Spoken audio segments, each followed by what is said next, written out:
It's relatively quite a week, I think, wasn't it? I think it has it, really, yeah. Right, let's send this link out. Ready to go.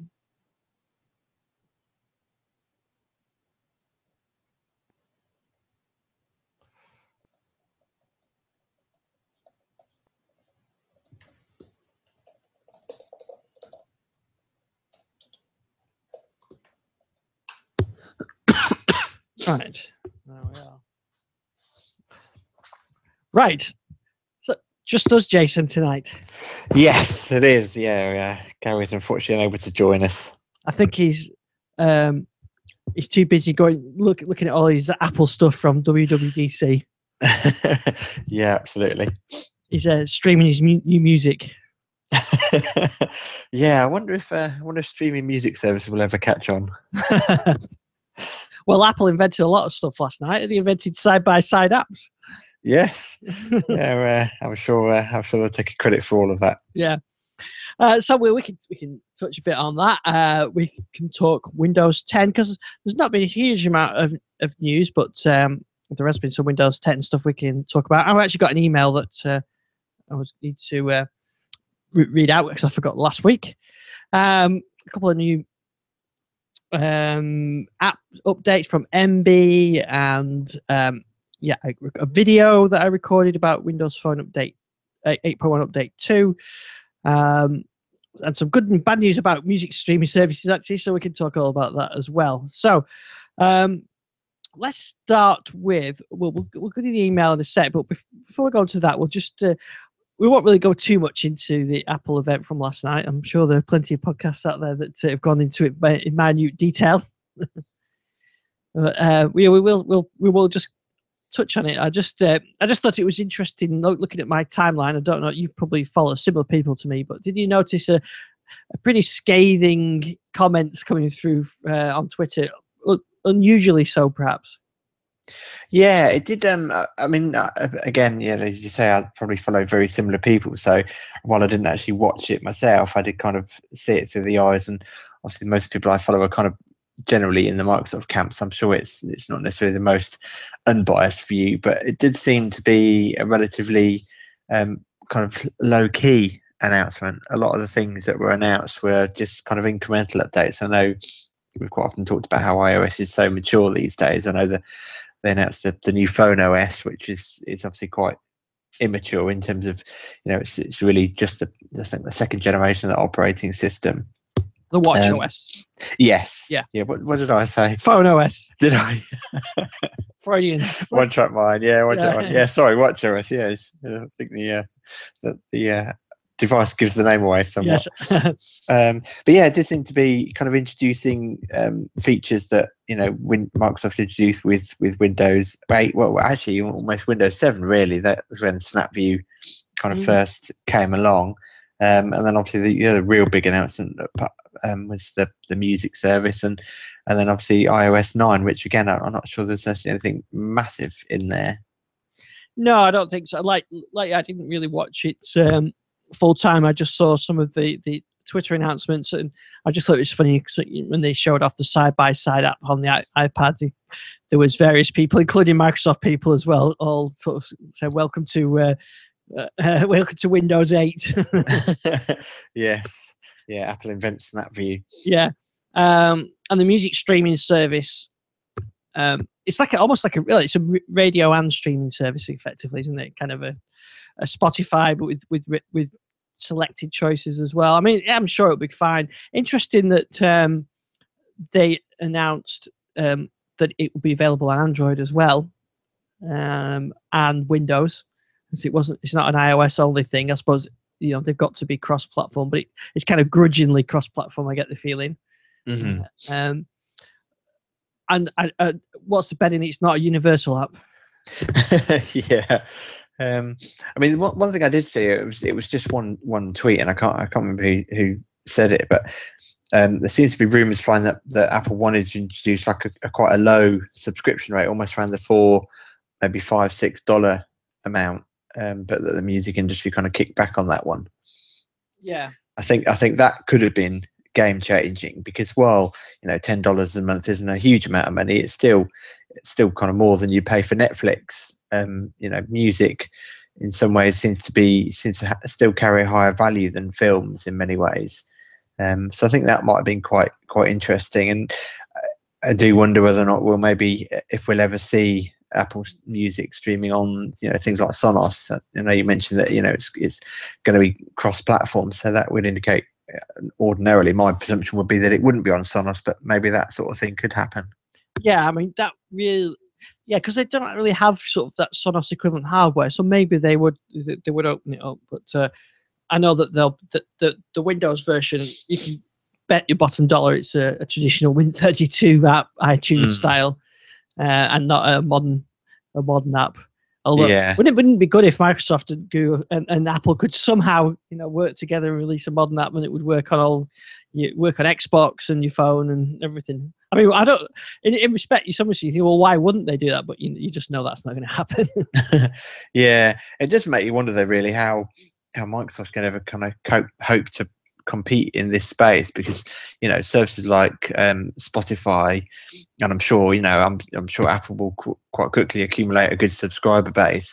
We never hear any numbers from Microsoft. They seem to spend a lot of time working on the apps, but we've no idea how popular it is. And again, I don't think necessarily people really see Microsoft as a service to go to, but at the same time, I'd imagine, if they hit their target with Windows 10 and they've got the music app installed, it might persuade people to kind of go down the Xbox Music route. But I still think, companies like Spotify have almost got the market cornered in many ways.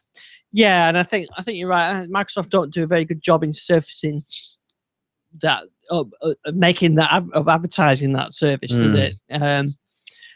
With Windows 10, like you said, the tile is going to be there.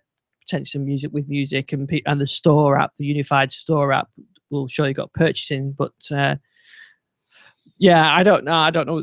I think most people don't realize that Microsoft even had a music streaming service. No, and in some ways, I've said this many times.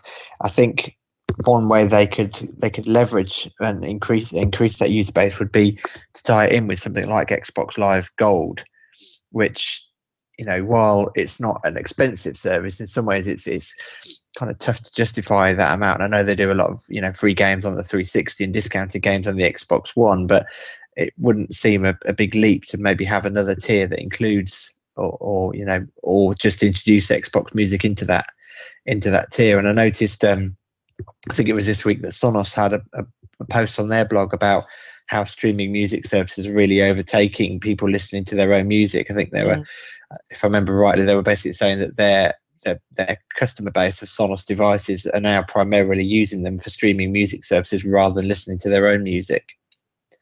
And so that shows you really how big that market is, because at the end of the day, music still isn't necessarily cheap to buy. You're probably still looking at £7-8 for an album.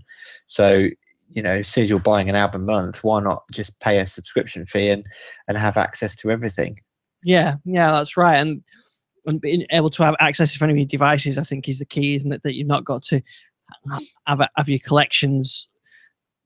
Like many of us, create our collections and spend time making them and then setting them up with Xbox Music and with Google Play Music or whatever. But having that all access, that's what I like about with the Xbox Music Windows Phone and on Windows. You get the subscription, you can just listen to anything, and it's a nice service. The Microsoft service is really good, and I've got really used to using that now. And I know they've already announced plans for having that OneDrive streaming working on with the iOS and Android app, so I think that will help as well. But maybe even people are going to move away from even the OneDrive style thinking and just go with the streaming service. And I think Microsoft need, like I said, it should, when you fire up your Xbox, it should give you a free month or something when you get it, or just so get people to realize how good it is. Yeah, I mean, I haven't really used many of the services, so I don't know if there's any kind of competing services to this level. But one of the things I really like about the Xbox Music app on the Xbox One is that, if you choose a song list to play, that if there's a video available, it'll actually play the video. I love that. And it's that kind of feature which Microsoft quite often will get. I probably one myself quite often criticise them for stuff that doesn't just work, but that is one thing that does just work. It literally switches. If there's a video, it will just play the video, and the kids quite like watching Ed Sheeran and stuff like that on the Xbox One because they can watch all the videos. Yeah, actually, I think that's a great feature. And I think, they just need to somehow promote that a bit better. And I know that they're working on these apps now, and the unified store and everything else might start to bring that together. Yes, yeah, hopefully. But yeah, I mean, I think the Xbox Music app needs to spread its wings. I know, it's on iOS and Android, but as I said many times, it'd be really good to see that featured on Sonos. Yes. Hopefully that will come. And, yeah, hopefully. And Can hope, along with the app. Yeah, and of course the issue with the Xbox Music app on iOS and Android is you need the Music Pass subscription, and I can't see there's that many Android users with the Music Pass subscription. Most people are going to be on Windows and Windows Phone. Yes, yeah. But they are changing that, and I think that'll be interesting with Windows 10. If Microsoft using that phone app, which we talked about, the phone companion app a few weeks ago, when you upgrade to Windows 10 and your music is synced up and it says, if you've got Android phone, it's all available now, just install this app, which will do for you via the phone companion app, then you can see that, they're picking up users that way. Maybe that will then push onto a subscription. Yes, yeah, possibly. So that's going to be interesting how they do handle that. I was thinking about this music stuff. You've got your music folder. Say you've got a traditional laptop and you've got all your music on there, and it's in the music folder. But then you've got your OneDrive music folder, but that's in a separate location, isn't it? Yes, yeah, it is. Yeah. So if you want to have all your music stored in the cloud, what Microsoft currently recommended? Are they saying copy all your music in, or do you go into OneDrive and change the pointers of OneDrive? I don't think you can even do that, can you? To change that just one element. Yeah, I'm not sure. I know underneath OneDrive works on while you've got your kind of readable folder names, underneath it uses things like GUIDs and stuff. So if you move folders around, so my OneDrive has my photo stream in the root of OneDrive, whereas my wife, who used the service later on, hers is actually under a pictures folder. So I think you can move things around. It's just not necessarily to that level. Yeah, I'm just having a look on my Surface here. So I've got a music folder in OneDrive, and I've got a music folder on the Surface. But ideally, if I get a new, or if I upgrade to Windows 10, I want that music folder syncing automatically. If it's not going to do, you're going to have to move files around. But effectively, what you're going to have to do, if you want to avoid duplication, you'd have to move your music to the OneDrive version and get rid of the user folder. Yes, yeah. Two copies of all your music. You can. I mean, one thing you can do, which I do quite often, is you can change the location of that local music folder. So my documents, my music, my videos, I've redirected those to the OneDrive folder. Yeah, that's what I mean. Yeah, so that's the way to do it, isn't it? Yeah, absolutely. You do get a warning. It's just that once you've done it, there's no way to move it back. There's no way to separate them out. But you could actually, there is a cheat. If you go into the registry, you can change that location back to a non-OneDrive folder. But obviously that takes a bit of fishing around. Yeah. I was just thinking of how a user's going to get Windows 10 machine, and then say they're going from Windows 7. If they've got Windows 8, they might be used to OneDrive already, although they'll get the reduced functionality. But if you got Windows 7, you probably may have not set that up before, and it's going to be interesting to see how many people do that, because the music syncing is great having it in there. Just like you said, the easiest way is to move your music folder to the OneDrive music folder, just to have that one location. Yes. Yeah. Unless you're bandwidth starved like me. Yeah. In which case it's not a good idea at all. yeah, definitely not. And of course, with Windows 10 as well, you've got to actually pick the folder to fully sync, haven't you? So yes, yeah, it's a bit of a pain in Windows 10, really. I mean, that's the one thing I think that I'm gonna miss. I noticed it with this Encore tablet when I've been using documents in OneDrive. I do miss that automatic synchronization, but with link files, so that you don't have the full folder. Because I've got 22 gig of music in my OneDrive, but I'm looking here on my Surface and I can see all the music, but I know it's not really there. But I don't want to copy all 22 gig down to this machine. No, you very quickly run out of space. Well, I mean, the one thing I have noticed with OneDrive, with setting up my kids' kind of Windows 10 accounts, that if your OneDrive is relatively small, it will sync the lot by default. Right. But it seems that I don't know what that cutoff would be, and whether or not there's any kind of intelligence looking at the amount of space that you've got on your hard drive in relation to the amount of space on OneDrive. I don't know. Yeah, we'll come back to Windows 10 in a minute. I did see today as well that long-term listeners will remember I talked about a music, an app for Windows 10 or Windows 8, Windows 10, called Outcall Player, which is an app if you've got Google Play Music. So if you're using Google Play Music, either the paid version or the free version, and you want to listen to that music on your tablet or your Windows machine or whatever you want, there was a nice app called Outcall Player, which had a really nice UI to view all your albums and your playlists and your artists and everything else. You could play music which would stream from Google, and you could also take albums offline if you wanted. So you can say, make this playlist available offline. So when you're offline, you can still listen to music. But sadly, that app is being shut down due to API changes from Google.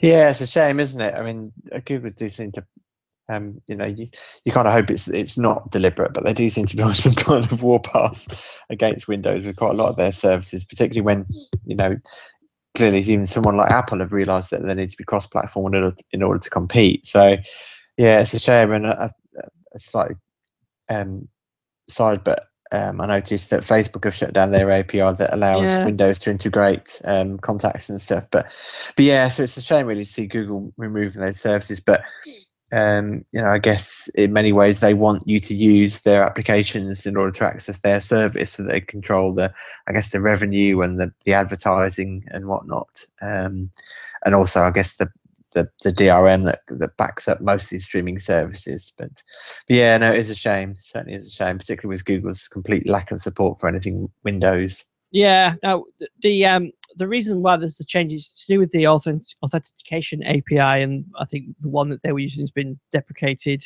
and there is no official new one. And the developer did say you could perhaps reverse engineer an Android app, but he said, I'm not going to do that. Yeah. So it's a shame, but Google they don't have an official Windows app for their music service. You can use the browser-based one, which is their answer. So I mean, which is okay. It works quite well, but there's no offline playback. But I tried it today in Windows 10, and it doesn't work at all. If you try it in the Spartan browser, you get a white page. Right. Yeah. So it'd be interesting what they do with that, because I'm sure, despite what they like to think, I'm sure there are many Google Play Music subscribers that use Windows. Even if they don't use Windows 8, they might use, they just use the browser, but they're using Chrome or whatever. But if you've got Windows 10, I guess you could put Chrome on there. But if you want to use Spartan browser, it doesn't work at the moment. Yeah, I mean, again, I don't think I've ever really seen any subscription numbers for Google Music, but presumably at some point some kind of consolidation must start to take place. I mean, the music industry, while it would love to have lots of different revenue streams, trying to manipulate and control all those different exclusives and contracts must be a real pain, and also the fact that paying for those contracts and that music service must at some point you need a number of subscribers to make that pay. So it'd be interesting to see whether or not there's any kind of consolidation around the things like Spotify, and I'm trying to remember the name of the music service that the artist launched. Tidal. Yeah. Again, be interested to see how that kind of takes off, whether or not that manages to build any significant user base. The funny thing is, when you try the Google Play Music from Windows 10 phone, it gives you the YouTube Music subscription page. I don't know why. I don't know why, but then I tried it on my Nexus 5, and you get the exact same page. So it's just what they must assume. Google said if you're using an Android phone, then if you go into Google Play Music, you're not looking for Google Play Music because you use the app. So to it must be to the to Google Play Music. The Windows 10 Spartan browser it thinks it's Android. Yeah, I know there was some talk, wasn't there? Because I know IE on Windows Phone identifies itself as a Chrome browser. I think it is. That's why you always for example, on the Twitter website, you always get a pop-up saying, "Why don't you download the Android app?" But it must be really close now, because I did try Google Play Music on my 1520 running Windows 8.1, and you get the browser-based version. So right. Somehow it knows that this is it thinks this is a PC browser, I think. But then on my 630 with Windows 10, it just gives the exact Android screen, which it looked really funny when I tried it on Android. It was the same. So yeah, so Google thinks it's that's one way around getting blocked. Yes, yeah, absolutely. Although it does make you wonder about the mixed message for people that are coming into Windows Phone and use the browser, then get pop-ups to install Android applications. It must be slightly confusing, I think. Yeah. So, yeah, double-edged sword, as it always is the case with Microsoft at the moment. Yeah. So of all the music services, if you're a heavy Windows user, still, I think Xbox Music is probably your best bet. Although Spotify, I know is works quite well. There's a Windows Phone version of that, but I think you could have a subscription, haven't you? Yes, yeah. Although there isn't a modern Windows 8 app, is there? No, I don't think there is. It's not a universal app, no. So yes, it's, that's one thing that I think that's really missing, isn't it, from the Windows 10 story, is they've not really managed to. I know it's not launched yet, but they've not managed to really have any high-profile universal apps other than their own thing or their own apps. Yeah, I think that's the missing part of the puzzle, isn't it? I think that's what we're waiting for the proper general availability of Windows 10, so that we can start to see, from my perspective, things like Tweetium and Next Gen Reader get those updated specifically for Windows 10 versions. Yeah, but I'm thinking, you higher well, not your high, but your big corporate ones, maybe. Sky or Disney and other Spotify, sites and services that have Win32 applications that you download. I know Adobe's going to be in the Windows Store, isn't it? But that as a Win32 app, but a special sort of Win32 app. Yes, yeah. But it'd be nice to see Microsoft get some big developers and big names on board with universal apps. Yes, yeah, it would do. And there's going to be plenty of applications that need to be rewritten for the Windows 10 model, and it'd be interesting to see if we start to see kind of Windows 8 applications almost disappearing from the store, or not necessarily being updated to support changes in a particular service's API. I'd imagine it's going to be an attempt by Microsoft to try and get the Windows 8 user base diminished quite quickly. Yeah. I mean, that is the thing with Windows 10, isn't it? That the way that they're going to bring Windows 7 users on the store and the universal apps that are running a window and everything else, it really does. It is a better experience for desktop users and laptop users, who are the majority. So I think we will see more store apps.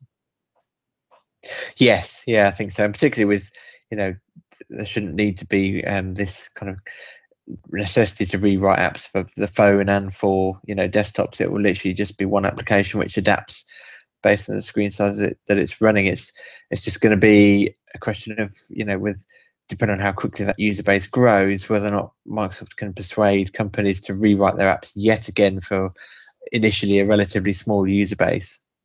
Yeah, I mean we waited, what was it, 3-4 years I think before the Spotify app came to Windows Phone. It's then for those to then expect them to rewrite that application for optimized for Windows 10, it's almost like a big ask. Initially, maybe 6-12 months down the line, if they hit their targets, then that'll be a different user base, and hence why we've all got the little Windows flag in our taskbar at the moment. Yes, yeah, which seems to have created, considering the size of it, it seems to have created more bigger stir than I would have expected. Yes, it has actually, yeah. Especially since it's an optional update. I mean, I did my wife's Surface Pro 2 the other day, and she'd got a ton of optional updates that she hadn't even realised were there. So I do wonder whether or not most users that just allow Windows Update to install the essential updates and don't bother going looking, just get the prompt to restart their computer, whether or not, I think in some ways, I think it's been made a bigger deal than it probably actually is. Yes, it probably is. I mean, we follow, like with the Apple thing, you follow certain people on Twitter, and you're in that. So and you're tuned to listen to these kind of things, aren't you? But in the general population, and like I noticed the flags turned up on my wife's laptop, and she's not even mentioned it. Unlikely to, because why would you? It's just an icon in the taskbar.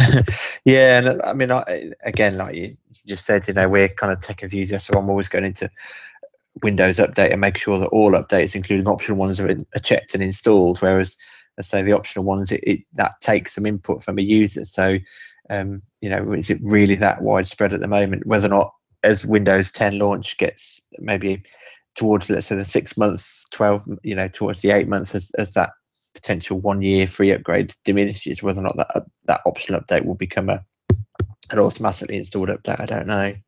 Interesting, I know as well, to see what machines this is installed on. So I'd say about just over half of my machines have showed up with the update. So my recording machine here and the Skype machine and my Surface have shown up with it. My son's laptops both were bought at the same time at Christmas, just slightly different versions of a HP one. One has got the icon and one hasn't. Mm-hmm. And I've still not figured out why on one of them it's not there. So it's and none of my machines at work have turned up. I don't know if it's on a domain. I don't think it shows up, but one of them isn't on a domain either, and it's got enough space. All the updates are installed. It's still not turned up. So it's kind of a bit. It seems almost hit and miss, but I'm not sure whether is that not showing because it's detected something that would be a compatibility issue, so it doesn't even bother showing you. Although I would have liked to have seen it with the warnings. Yeah, I mean, it's certainly a bold move, I think, on Microsoft's part. I mean, can you imagine the news stories that if on the day of release, a million PCs update to Windows 10 and it breaks in 50% of cases? Yeah, it's a big risk. Yeah, I mean, I know the Windows Insider program is quite big, but it's still just a minute fraction of the installed Windows base. You can just imagine the potential for negative news stories as people, either one, upgrades go wrong, or two, people actually end up opting into the upgrade without really realizing what they're getting and suddenly start complaining because their Windows looks completely different. You're going to definitely see that, aren't you? You're going to definitely see what's wrong with my computer. Yes, no, absolutely. And I would have expected maybe this rollout to be an opt-in that, you'd get it, over a period of time, or maybe, with a 1, 2 or, months delay. But like I said, it's a brave move to roll this thing out, pre-download it, and everyone wake up on the 29th of July and find out their PC's upgraded. Yeah, I mean, it is. It's optimistic, and people who will blame Windows Update for, there's going to be unrelated, but it's going to say Microsoft to put this on my computer, and now my my Maxon browser stops working, and yes, and it might not even be anything to do with the update, but Microsoft will get the grief for that. So they really have stuck their head above the parapet on this one. Yes, especially when there are some important, albeit maybe small-ish changes. For example, somebody who's opted into the update and not really, not like us, where they follow every tidbit of news. Suddenly wake up to find their OneDrive hasn't synced all their placeholders anymore.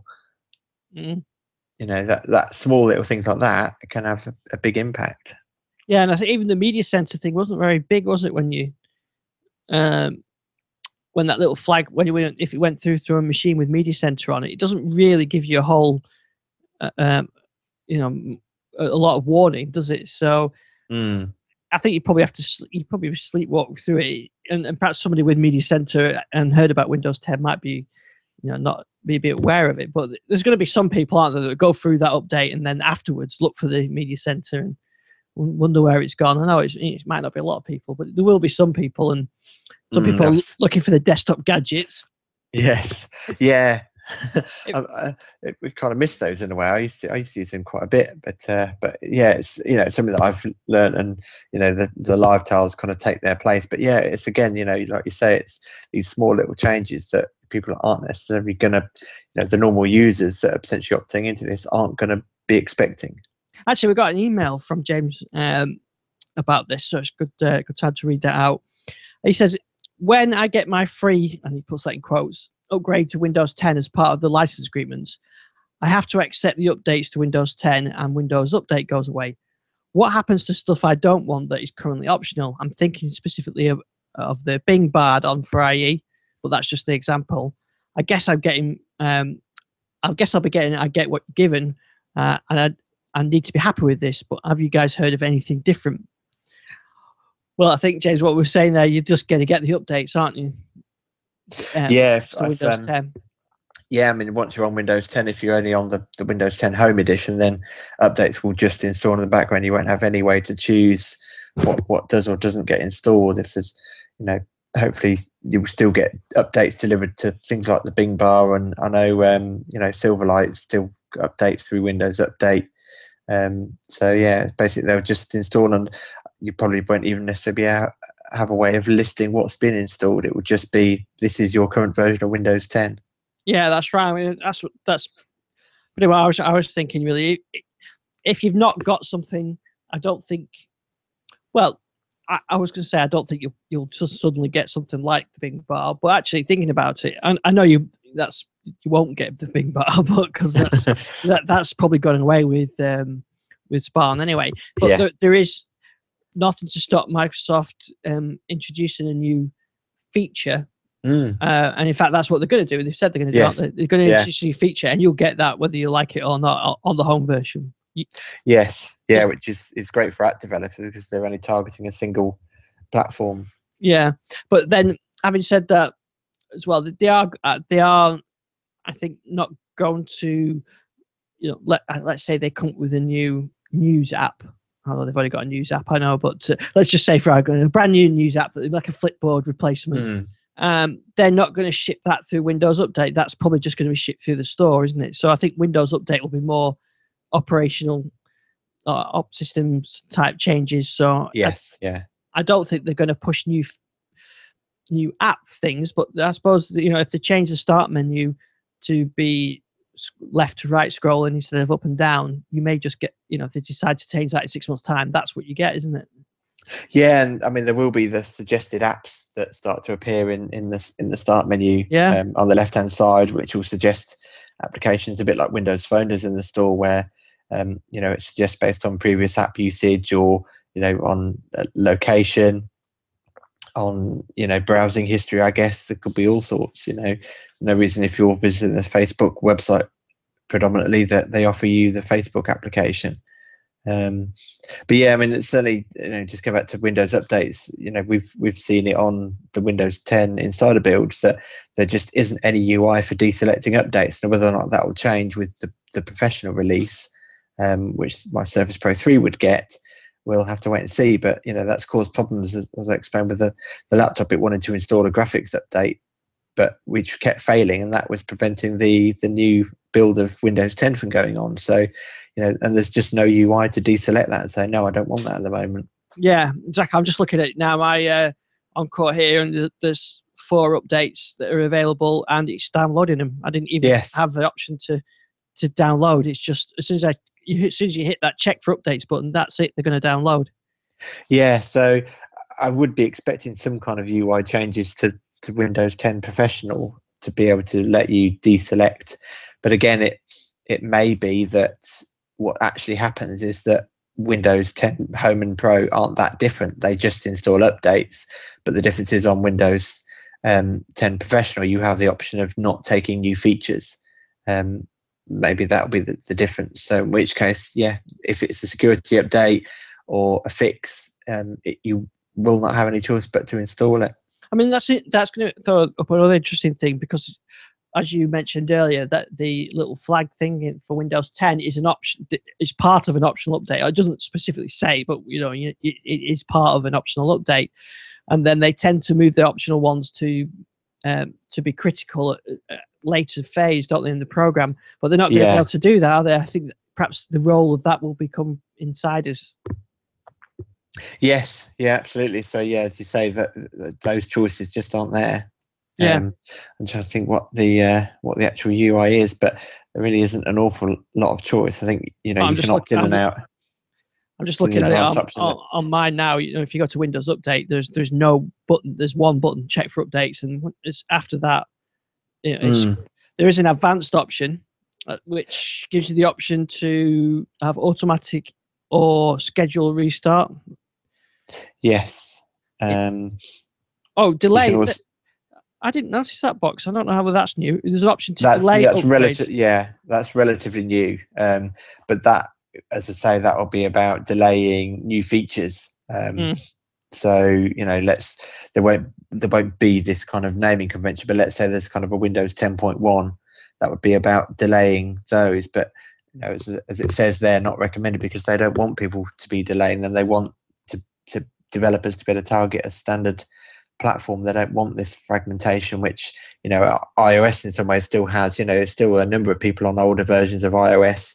We know Android is very poor for hardware manufacturers rolling out updates, but yeah, and then further down that you can opt into the preview builds, which at the moment is locked out, that you can't change that. But I'd imagine with the release there'll be the opt-in and opt-out, so you can kind of switch. So I guess I'll probably, with my Surface Pro 3, probably opt out of the Insiders program after the general availability until I see something new that I quite like the look of, and we'll probably opt back in again. Yeah, I think I do the same. This Encore will be on the opted in, and my Surface Pro 3 will be opted out. In fact, I haven't even got the insider builds on my Surface Pro 3. Yes, yeah, and of course, then the other big feature is if you click on the choose how you download updates, you've got the choice of downloading just from PCs on the local network or PCs on the local network and on the internet, which will hopefully spread the load. Potentially, as Windows 10 gets downloaded to more and more PCs, there'll be this big kind of Microsoft torrent network slowly build up, which for people like me is a great. If I can only have one machine download the Windows 10 upgrade and everything else get it locally, then that's brilliant for me. Yeah, absolutely. Because the size of the updates is an issue now. I was just saying before we started, I had a problem with our Windows Update server at the office where, I don't think it was a problem as such. I think it just pushed out the updates, but there just happened to be loads of them, and it was slowing all our network down. And then it wouldn't stop putting these updates out. And then I think it was on Friday we had, each people were ringing up from the office saying I've got 42 updates, and then a few machines were hanging and we'd have to reboot them. And I've noticed this general trend with Windows Update in the last 2 years. The quality of updates coming through, the actual installation of them isn't as robust as it used to be. Yes, yeah. But at least when you've got it on a domain and you've got servers, you can have a test group, and we push them out to test group first and so on. But when you go through these, you've no choice, have you? With Windows 10 and the home one, you just get these updates. So if there is a real nasty update that causes causes a reboot cycle or whatever, that's going to affect everybody at the same time, rather than the staggered approach we get now. Yeah, absolutely. Yeah, and I mean, as you mentioned, the size. I mean, whenever I look at my Lumia 2520 tablet, if there's updates to Office RT and updates to Windows RT, quite often by the time I've selected everything, the Windows update size is 500 up to a gigabyte of data that needs to be downloaded. I know Windows 10 at the moment on the Insiders program, each time there's a new build, it downloads the whole ISO kind of thing, which is 3-4 gigabytes. But hopefully once we're on Windows 10, those updates should get smaller. So hopefully new features won't necessarily entail a complete new Windows OS install, but in theory that could happen in the future. While it would still be labeled as Windows 10, it could be such a significant update that it does upgrade in a more traditional style. A full ISO download and install, and an in-place upgrade. Yeah. It's just, I mean, I like the way that they've done it with the Windows flag to sort of get people onto Windows 10. I think it's good to get people moved up, and good for us was people read our articles and whatever they found out about Windows 10. But like you said at the beginning, it's a bold step, and it's. I wonder whether the user base are ready. I mean, if you've got something like my Nexus, it says system update is available to install because it tends to download them. I think I must have checked that box to download them in the background. So it just comes up and there's like an install button, or I think there's a postpone button. There's no cancel. So if you get it, I don't think I could ever actually say I permanently don't want this update. I think I can postpone it or not do a not now option, but it'll keep telling me about this system update. And it's the same with my iPad. It has a little 1 in the circle by the settings to show you that there's an update available. And I don't think it really nags you apart from the number 1 being there, but there isn't a way of saying, no, I don't want this ever. I'll wait for the next release. You just, that's it, isn't it? You just get that. And I wonder whether the Windows user base is ready for that yet. Yes. Yeah. Like I said, I think it's going to be an interesting day when the population wakes up on the 29th of July. Although I think we shall see. It doesn't actually install it, does it? It just downloads it. Yes, I think to be fair, I think there will be some interaction in terms of, even though you've opted into the upgrade, you'll still be able to choose the moment when it does it. So it probably won't be quite the dramatic effect that I'm talking about, but it's certainly potentially, people could be opting into it without really quite understanding what they're going to get. Actually, I noticed the flag has gone from my Surface Pro 3. I wonder if they're making a slight adjustment to it, that once you've opted in, that the flag disappears. Yeah, that's interesting because it was there and I've done the registration on it, but it's no longer there. Now, looking at my other machine here, the streaming, the flag is there and I have registered that one. And that's got the Get Windows 10 thing, and it's all done. So I wonder if they are starting to hide it again. I thought they'd just leave that there. Yeah. No, it's. Is it still there on yours? Oh, but of course, you're already on it. Yeah. Yes. Yeah, I haven't seen it. I did ask my wife today. She hasn't seen it on her Pro 2, but that could be just because she very rarely probably goes to the desktop. She pretty much uses all modern apps, modern IE and modern mail applications. So it may just be that she just hasn't seen that. Oh, that's interesting. It actually says it needs to restart because of update. So I'll let it restart and I'll check and see whether it comes back. But yeah, that was there and it's gone. And this machine over here is still there. And in fact, I've got that one over there. And that one I haven't registered. This is the audio recording one I haven't registered it on because I don't want that to try and install Windows 10 as we're doing the recording on the Tuesday before the Windows release. Yes. It will be fascinating to see as well how it downloads that because I don't, not to rub it in, but I wouldn't notice it downloading a 3 gig update on my Surface really if I'm here. But if I was somewhere where there's sort of less bandwidth, you would notice that pretty severely. If you've got 4 machines at your house registered and they all start downloading 3 gigs worth of Windows updates over a couple of days before the 29th, you're going to notice that. Yes, definitely. when we're trying to do the Skype call.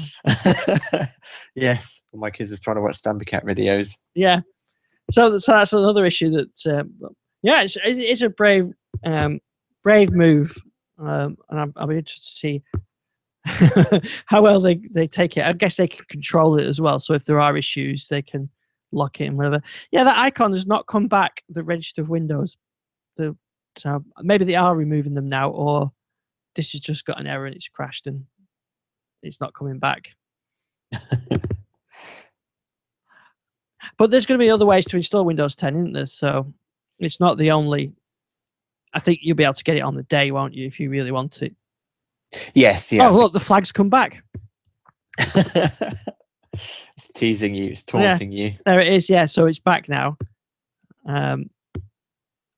Prompting me to. I'm just having to check the wizard. So it knows I've done it as well. So yeah, it disappeared. That's interesting. So while there were pending updates, it took it away. Very interesting. Yeah, not sure why that would be. Wonder if it actually updated it potentially. Could have been. Maybe that was it. Yeah, I've got a new version of the update. Yeah. So since we recorded as well, when we last recorded, we were just talking about build that was released on the fast ring, the 10130, which is working quite well on my Core. Not perfectly, but it's certainly a lot better than previous releases. Yeah, I must admit, I've been using it quite happily on the Surface Pro 3. I think I still find that the Surface Pro 3 runs a little bit hotter than it did. The phone comes on more often on Windows 10 than it did on Windows 8. But generally speaking, it's been pretty good. I know they released an update. I think it was yesterday, wasn't it, to fix the Action Center not appearing, which I'd experienced a few times. And yeah, it does seem to be more stable with that update installed. And also, I've noticed with this build, while my pen click to bring OneNote up is broken, the one thing I had on previous builds is my Surface Pro 3 was never going into a deep sleep. It was always just staying on, albeit in connected standby. But it's now started going into a deep sleep on its normal schedule, so that's quite good. And I know they released the ISO, didn't they, early? They normally only release an ISO when it goes to the slow ring, but they've released it early because there was still a number of people that had this error code that was preventing them getting onto the 10130 build on the fast ring. So I think they're quite keen to get that out there. But I think we're still interested that this build still hasn't gone to the slow ring. I feel like resources have more been targeted as quite rightly they should be to get this out the door. Yeah. I think the Insiders program is kind of on a bit of a back burner. I've noticed that Gabe is kind of tweeting a lot less and certainly making fewer and fewer promises in terms of whether or not we might see a new Windows 10 build for Insiders. Yeah, that was a poll that we did on Friday, wasn't it? Yes. Let me have a look at the live results for that. So the question that you posed really on the show last week was 8 weeks, wasn't it, from when we recorded to effective when it be ready, the 29th. So they were kind of at one stage almost on one a week, weren't they, a couple of weeks ago? So are we going to get 8 builds? But so I did a poll to say how many builds of Windows 10 will we get for Insiders between it was Friday and the 29th, July 29th, when the release is. And currently the highest number is on 4. So most people are going for 4 builds, which is what I went for, actually. Okay, very optimistic. Yeah. So it's about, we had a couple, a few 4. The second place one is 3. And then there's just the odd ones for 1, 5, 6, and 8. So somebody's very optimistic and put 8.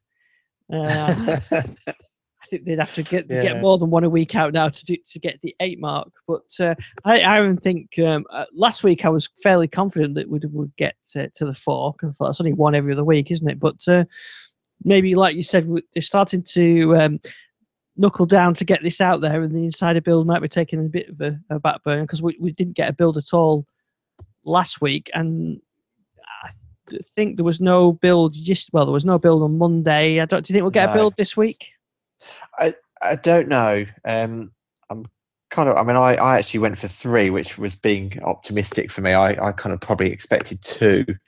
I mean, in order to have this ready for the 29th of July, it's got to RTM early to, I guess, mid-July, possibly at the latest. Bear in mind, there's going to be hardware on sale on the 29th, so you're going to be able to walk in and buy a brand new Windows 10 PC. So OEMs are going to need that sooner to get that into the retail chain. So I would imagine we're probably going to be looking at RTM maybe middle to end of June. So I think on that basis, I think it's unlikely that we might see a release candidate build, although I don't suppose it's going to be labeled as such. But yeah, I think maybe 1, maybe 2 builds if we're lucky. Yeah, I mean, we might even get a post RTM build before the 29th. Yeah, it's certainly possible. What I would envisage is that we'll get one kind of big bang in place upgrade, which would be the actual GA version. Whether or not they'll hold that off for Insiders, whether or not we have to wait till the 29th of July. Reading Gabriel's tweets, I suspect that's probably going to be the plan, that even we'll have to wait, but we'll probably have some kind of release candidate that'll be pretty close. But my expectation is that once that build is in place, that then we'll stop having these in place upgrades. There will just be standard patches, Windows updates, and almost maybe something as big as a service pack. But I don't expect to see another in place upgrade. Well, certainly not for the foreseeable future. Whether or not I'm trying to remember the code name now, but there was it Redstone? Yes, Redstone. Yeah. Yeah, whether or not that would be an in-place style upgrade or done as a service pack. Microsoft has got a history of adding significant features to service packs, so which didn't require a full in-place upgrade. So it will be interesting to see how this thing evolves. Yeah, that's right. And I'm trying to think if there's one or two bits of things that they've shown off in builds, and there's been in leaked builds, isn't there? A few extra features are still creeping in. I think there's 135 or something like that that's out there. Yes, yeah, there's certainly a number of leaked builds, isn't there? Yeah. And as I say, this thing must be steamrolling into getting the final version. So I'd certainly like to see at least one more build. I can't see them squeezing any more than 2 in. Yeah, I don't think so. I'll tell you what I was thinking the other day as well. We know Media Center's gone, and a while ago they mentioned that one of the uses for Media Center was DVD playing, and it was sort of mentioned that there would be a replacement for that DVD player, but I've not seen anything about that yet. No, they've certainly talked about a DVD playback. Apparently, their telemetry shows that Media Center is just used for DVD playback. I think probably the Windows Media Center community and Josh Pollard would have a lot to say about that. I think it's used for a lot more than that. Yeah. But it's certainly interesting that if people have discovered Media Center as a way of playing DVDs, because you'd expect, they've got to buy the pack, haven't they, to get Media Center? Yeah. You would have thought there'd be third-party tools that you'd potentially come across first in terms of playing, things like VLC for Windows and things like that. I just wonder whether they did kind of say that there will be an alternative for that. So whether we'll see a DVD player app in the store, or whether they're going to bundle a third-party DVD player app or something like that, because they did say that it would be available. Yeah, I mean VLC is a free app, isn't it? Is it extra codecs and things that you pay for? I know it's got in-app purchases. I don't think the Windows version's got any in-app purchases. Right, I got you. So yeah, that's certainly one option. It's not an app I use, but I've seen it making good progress. Yeah, in fact, the VLC is pretty good actually. In fact, when you get Windows 10 and you want to play your Media Center content, VLC is probably your best bet. Yeah. So I've been keeping. I've actually got Gable's Twitter feed pinned to my Tweetium app, so I can't keep a close eye on him, but it doesn't seem to be giving any indication that we're going to get a build today. I think that's probably unlikely. So they like to release builds on a Friday, despite them claiming the opposite. So maybe we'll get one this week, but I think, as I say, maybe an outsider, maybe one this week, and then maybe one towards the end of June, maybe. Yeah. It's certainly a bit frustrating if we have to wait till the 29th of July to download the final one. I mean, I know it's normally released to MSDN and things like that first, isn't it? Yeah, it would be a shame, considering we've been trying this thing and testing it for Microsoft for the past whatever months. Yes, yeah. But I mean, I have to say, tip my hat to Microsoft. Windows 7 and Windows 8, I was quite vocal in my complaints in terms of, they announced that it was done, but then it wasn't going to be available in retail stores for 3, sometimes I think it was 5 months in one case, wasn't it? Or was that that was the Surface device, wasn't it, where it was delayed additionally from the RT? But yeah, I mean, certainly this time around, it's literally going to be potentially, if they RTM it tomorrow, then 6 weeks, 7 weeks. So that's a much better turnaround than the whole 3 months. Yeah, and that's the other thing as well, is we're still not seen any of this hardware that they talked about, the new devices and shit, Windows 10, or whether it's going to just be, something like the Dell XPX, or what an existing model that just comes with a Windows 10 SKU. I'm looking for to see a new Windows 10 tablet, a 7-inch or an 8-inch tablet shipping Windows 10 that for July 29th. A good birthday present, but I've not seen anything yet. Yeah, I haven't seen anything either. Like you, I'm quite interested in a sub 8-inch, Windows 10 mobile. Although actually, sorry, that's going to RTM later, isn't it? Yes, it is. Yeah, I'm thinking. So actually, they're not going to be around. Yeah, but Yeah, I mean, hopefully we should see a number of devices. I think there was a few. There was a tech show. Was it last week? Yeah, Computex, I think. Yeah, I think quite a few devices have announced there from some of the big manufacturers. I can't remember if there were any specific Windows 10 devices. Yeah, there were a few, but there certainly wasn't any nice little tablets that that sort of piqued my interest. Now, running low on time, so a couple of things I mentioned. Did you notice that they'd added music to the Windows 10 app, the store app? Yes, yeah, I saw that. I think we're starting to see the plumbing put in place, aren't we, for the app, for the beta store to completely replace the current app, the App Store app. Yeah, and we talked about last week that there's 2 music app and 2 video apps or film and TV apps. So I think they said they're going to get rid of the preview ones and just have the 2 that are in there as well. Yeah, and in fact, I've actually found today when I was looking through the all apps that I've got probably not the final, but certainly the updated music and my original music and original Xbox video apps have now disappeared, so they've been replaced by the new films and TV and the music apps. Yeah. So while I've still got the preview apps installed as well, it looks like I've also got the final one. So it'd be interesting to see how often they're updated again between now and the final release. Yeah. Now, just to another video that I did, just to give you an idea of what people's interesting. I did a little video showing Windows Phone 8.1 Update 2, which Microsoft finally released the release notes of what was in Update 2 last week. So I did a little video to go with it, and it's had less than 100 views, whereas my Windows 10 videos are in the thousands, all of them. So it just shows you the difference in interest of people. But I did not a lot of changes. Bluetooth keyboard. You can change the name of the phone. There's VPN L2TP support with certificate, and a couple of minor changes, but nothing. Oh, categorized settings, which we'd already seen, but nothing too exciting on that, as you'd expect. No. Yeah. And I don't think we'll ever see that on any of our phones, unless you buy a 640 or 640 XL, because you might as well just wait for Windows 10 now. Yeah. Is it that one that includes the Wi-Fi calling? Is that update 2?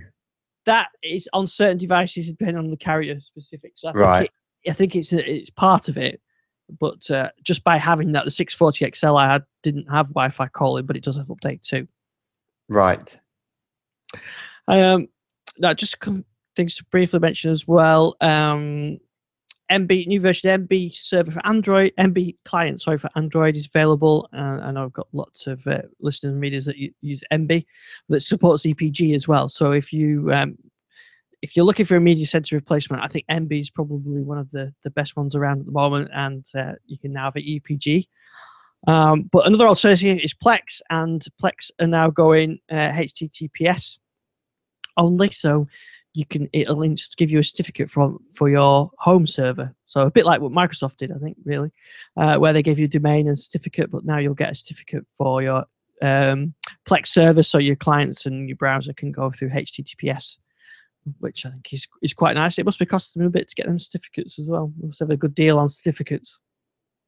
Yeah. Oh, and final, one of the Windows feature we didn't talk about, which Microsoft did today, is a quick access feature. I don't know if you've played with that yet. No.